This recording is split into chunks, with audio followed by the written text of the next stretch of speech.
একদিকে চুম্মাচাটি করতে গিয়ে মার খেলো তরুণীরা, অন্যদিকে খাটের খেলোয়াড় মাঠে এসে প্র্যাকটিস করতেছে। এত কিছুর মাঝেও লায়লা আন্টির ছেলে খাওয়ার চুলকানি কমে না। এদের কাছে আমার একটা প্রশ্ন, এটা বাংলাদেশ নাকি Naughty America? মানে ভাই এগুলা কি চলতেছে? কম খাই আমি, এত বেশিও খাই না সবার মতো।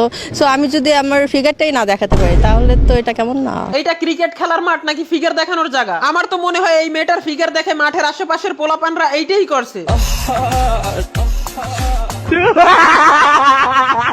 মানে কিছু মেয়েরা পিছন ফ্লেক্স করতেছে, আবার কিছু মেয়েদের সামনের গুলা তাদের থেকেও বেশি লাফাচ্ছে।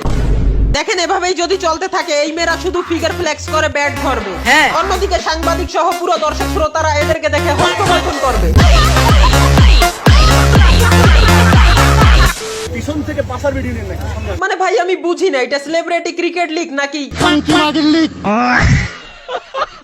আমি তো ভাবতেছি এই অশ্লীল মেয়েরা যখন এই ক্রিকেট ম্যাচটা উইন হবে তখন তো এরা খুশির পাশে থাকা মানুষের সাথে এইটাই করবে।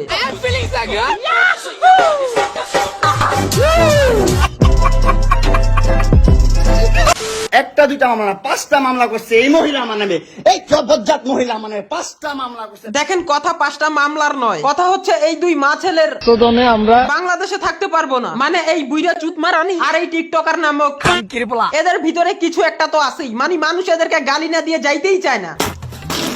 তুই তোরে কাঁদছিস আমারে?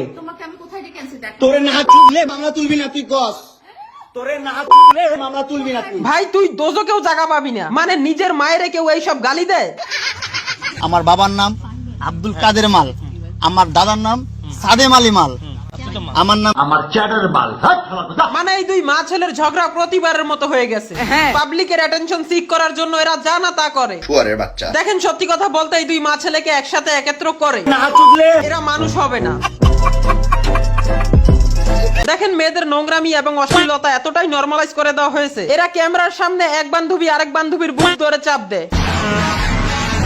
আমি এদের স্বাধীনতা অথবা শিক্ষা নিয়ে কিছুই বলছি না, কিন্তু এদের শিক্ষার চোদনাই এখন এরা ওপেনে চুম্মাচাটি করে আর পরে যা হয়। এদের নোংরামি এতটাই বেড়ে গেছে যে এখন তো নদীতেও নতুন এক প্রজাতির মাছ দেখা যায়।